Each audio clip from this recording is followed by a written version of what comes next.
दोस्तों नमस्कार, मैं हूं दीपक हिमांशु और आप देख रहे हैं टीचिंग वाला। दोस्तों पिछले कुछ दिनों से एक डिस्कशन बहुत ही ज्यादा वायरल हो रहा है कि अब जो है क्या बीएड बंद हो जाएगा, क्या अब ये जो इंटीग्रेटेड कोर्स करके कुछ बोला जा रहा है आईटीईपी वो क्या है, और पहले से जो इंटीग्रेटेड चल रहा था वो क्या है। मतलब बहुत सारी चीजें आपके मन में चल रही होंगी। मैं बहुत सरल शब्दों में आपको चीजों को समझाता हूं, और ऐसे कैंडिडेट जो पहले से डिग्री कर लिए हैं उनको भी अपने आगे के डिसीजन लेने में हेल्प होगी, और जो नए कैंडिडेट हैं जो अभी 12th किए होंगे उनको भी अपने डिसीजन को लेने में हेल्प होगी। तो क्विकली मैं आपको एक सरल भाषा में बताना चाहता हूं। दोस्तों पहले से ना एक 4 साल का इंटीग्रेटेड कोर्स चल रहा था। कब से चल रहा था? तो ये कोर्स बहुत पहले से चल रहा था। और आप यहां पर अगर आप देखिएगा तो पीछे जो एलिजिबिलिटी आती थी उसमें बोला जाता था कि अगर आपने ग्रेजुएशन किया है और बीएड किया है तो आप इसमें मान्य है। तो उसमें एक और आता था कि अगर आपने 4 साल का इंटीग्रेटेड कोर्स किया है तो वो भी आपका मान्य है, ऐसा करके आता था। तो ये जो 4 वर्षीय बीएड एकीकृत, ये पुराना वाला न्यूज है जो मैं आपको दिखा रहा हूं, 1-2 महीने पहले का है। तो उसमें क्या है कि आपको, अच्छा आप बोलेगा पुराना क्यों दिखा रहे हैं, तो ये इसलिए दिखा रहा हूं क्योंकि अभी जो नोटिस आया है इंटीग्रेटेड कोर्स करने का उस पर मैं ले चलूंगा, लेकिन उसके लिए बताना जरूरी है। तो इंटीग्रेटेड कोर्स जो चलता था बीए बीएड या बीएससी बीएड, वो 2014 में रेगुलेशन शुरू हुआ था। तो उसको अभी संशोधित किया गया है, ठीक है, इसलिए मैंने आपको दिखाया। इस संशोधन में क्या है कि जो इंटीग्रेटेड कोर्स चलता था जिसका लाभ यह है कि आप 5 साल की चीज 4 साल में कर ले रहे हैं, ठीक है। अगर आपको पता है कि आपको आगे बीएड करना है तो आप 5 साल की चीज 4 साल में कर लेंगे। एक और चीज है कि अब यहां पर बहुत लोग कहने कि क्या नॉर्मल बीएड बंद हो जाएगा, तो उसका जवाब है नहीं। जो इससे पहले जो आपका बीएड स्पेशल था उसको तो बंद करने की बात आई थी, वो अलग था कहानी। लेकिन नॉर्मल बीएड के बारे में बहुत क्लियर नोटिस आ गया है बहुत पहले से ही कि नॉर्मल बीएड आपका अभी बंद होने की कोई सूचना नहीं है। हाँ, ये जरूर कहा जा रहा है कि 2030 के बाद से वही कोर्स जो है आपको क्या कहते हैं, शिक्षक बहाल होंगे जिन्होंने आईटीईपी किया हुआ है। तो आप अगर नॉर्मल बीएड किए हुए हैं तो या अभी भी कर रहे हैं तो आप 2030 से पहले टीचर बन जाइए, तो कोई दिक्कत आपको नहीं होगी। 2030 के बाद जो वैकेंसी निकलेगी उसके एलिजिबिलिटी में नॉर्मल बीएड नहीं लिखा रहेगा, उसके एलिजिबिलिटी में आईटीईपी चाहिए। उसके दलील में वो लोग क्या बोल रहे हैं कि अब जो जो नॉर्मल बीएड वाला चल रहा है वो अभी के एजुकेशन सिस्टम के पढ़ाने लायक उसमें ट्रेनिंग नहीं मिल रही है, इसलिए उससे हम 2030 के बाद टीचर नहीं बनाएंगे। इसका मतलब ये नहीं है कि बीएड जो नॉर्मल है वो बंद हो जाएगा या अभी नहीं चल रहा है। तो उसके जवाब में भी है, तो क्या 2 वर्षीय बीएड कोर्स बंद हो जाएंगे?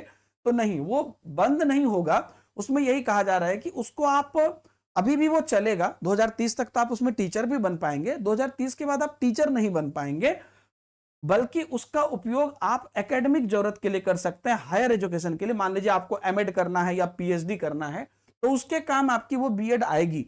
और वो बीएड क्या बंद हो जाएगी 2030 के बाद भी, उसके बारे में अभी कोई सूचना नहीं है कि वो कब से बंद होगी। ये बात क्लियर हो गया? तो कहने का मतलब और घुमा फिरा के यही है कि फायदा आपका इसी में है कि 4 साल का जो इंटीग्रेटेड कोर्स पहले चल रहा था उसका जो अपडेटेड वर्जन है आईटीईपी वो कर लिया जाए। आप समझ गए? अब क्लियर है कि आईटीईपी क्या है। तो आईटीईपी के लिए सरकार ने एक वेबसाइट भी बना दिया है, और यहां पर आप देख लीजिए ncet.samarth.ac.in है, ठीक है। नेशनल कॉमन एंट्रेंस टेस्ट इस वेबसाइट का नाम है।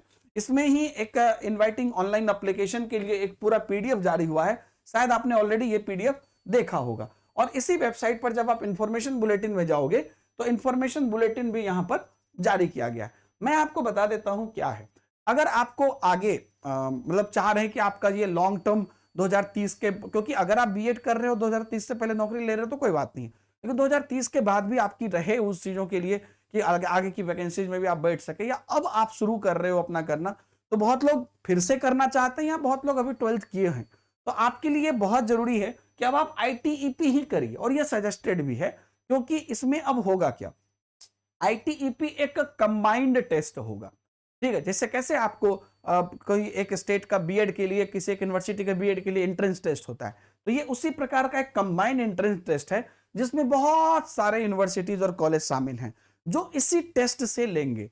अच्छा, ये भी कहा गया है कि जो 4 साल का इंटीग्रेटेड कोर्स है उसके लिए 2024-25 लास्ट है, और आईटीईपी भी अभी से शुरू हो गया, क्योंकि अगला साल जो होगा सेशन उसमें आईटीईपी ही चलेगा अब।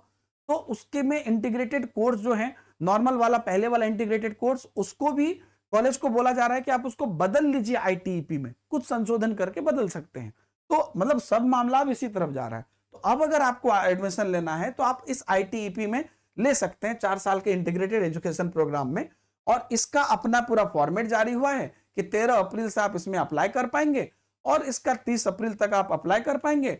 आपको एडमिट कार्ड भी आएगा, तो एनटीए के वेबसाइट पर आएगा, क्योंकि एनटीए के थ्रू ही इनका पूरा प्रोसेस हो रहा है। 12 जून को आपका एग्जामिनेशन होगा, ठीक है, और उसके बाद आपका जो रिकॉर्ड और आंसर्स की होगा वो सब आपको दिखाया जाएगा, आपके वेबसाइट पर आ जाएगा, ठीक है।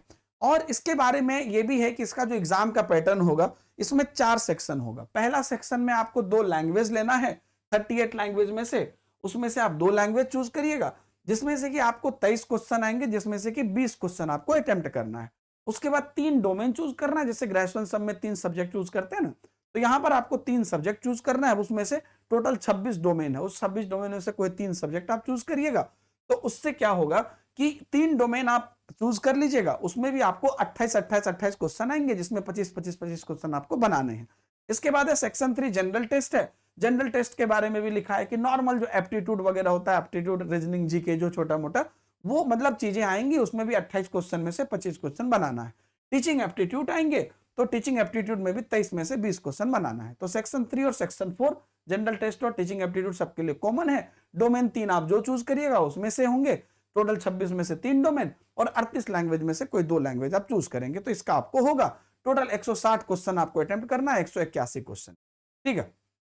उसके बाद यहां पर जो है आप ध्यान से अब देख लीजिएगा कि इसके बाद आपको पूरा डिटेल में दिया गया है कि भैया डोमेन क्या क्या रहेगा। तो डोमेन ऑब्वियसली आपका as per the 12th syllabus के हिसाब से ही रहेगा, क्योंकि आपने अभी वही पढ़ा है, तो उसी हिसाब से आप जो डोमेन चूज करिएगा उसमें आप यहाँ पे एग्जाम दीजिएगा। तो आपको ये पूरा पैटर्न एग्जाम का यहाँ पर आ गया।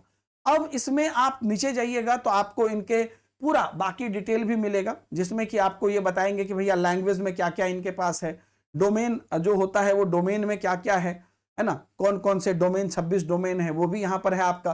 और टीचिंग एप्टीट्यूड और जनरल टेस्ट तो कॉमन है, वो तो आपको रहेगा ही। उसके बाद यहाँ पर आपको कौन कौन से कॉलेज यहाँ पर है ना, वो सब आपको यहाँ पर दिए गए हैं। मतलब आप सिंपल सोचे ना, ग्रेजुएशन और बीएड आप एक साथ कर रहे हो, जिसमें कि आपका ग्रेजुएशन भी हो जा रहा है, बीएड भी हो जा रहा है। तो इसमें बीए बीएड, बीएससी बीएड और बीकॉम बीएड तीनों है। तो हर जगह के अलग अलग आपका कॉलेज का नाम दिया हुआ है कि कहां कहां पर इस आईटीईपी के थ्रू आपको एडमिशन होगा, वो सब भी आपको यहाँ पर दिया गया है। बाकी वेबसाइट पर जाइएगा तो ये एक आपका पूरा एडमिशन का पूरा ब्राउचर है, इसको भी आप देख सकते हैं। इसमें भी बहुत सारी चीजें आपको अलग अलग से दी गई है, जिसमें कि आपको पूरे तरीके से पूरा प्रोसेस आपको इसमें दिख जाएगा, ठीक है ना। तो एक एक चीज यहाँ पर मेंशन है। तो ओवरऑल क्या है कि ये वेबसाइट आपका जो है, उसी वेबसाइट पर आपको यहाँ पर फॉर्म भरना है, और यहाँ पर 1000 रुपया इसमें फीस भी लेने की बात हो रही है। और जो SC ST PWBD है या थर्ड जेंडर है, उनसे 650 रुपए लेने की बात हो रही है। तो ये ओवरऑल पूरा आपका है, एनसीटी का मामला है। और ये फॉर्म फिलअप इसी वेबसाइट पर शुरू होगा, और एनटीए की जो ऑफिशियल वेबसाइट है वहां पे भी होगा। तो इसमें ये नया अभी शुरू हो रहा है, आप लोग जो लोग नया करना चाहते हैं वो कर सकते हैं। एक और चीज मैं आपको बता देता हूं कि अगर आप इस एंट्रेंस की तैयारी करना चाहते हैं तो नीचे एक हमने गूगल फॉर्म दिया है, क्योंकि ये बिल्कुल नया है। तो अगर आप तैयारी करना चाहते हैं तो आप उस फॉर्म को जरूर भरिए कि सर हम तैयारी करना चाहते हैं और हम आगे ये कोर्स करना चाहते हैं। इनमें कोर्स करने वाले वो लोग भी हो सकते हैं जो पहले से ऑलरेडी बीएड या डीएलएड किए हैं, या वो लोग भी हो सकते हैं जो बिल्कुल फ्रेश स्टूडेंट है, कोई भी हो सकते हैं, क्योंकि अगर ये यही मान्य होगा आगे। तो अगर आप इंटरेस्टेड हैं तो आप फॉर्म जो दिया हुआ है उस फॉर्म को जरूर फिलअप करिएगा। And thank you very much दोस्तों, बहुत बहुत धन्यवाद। आगे अगर कुछ भी क्वेरी है तो कमेंट में आप पूछिए। बाय बाय, जय हिंद।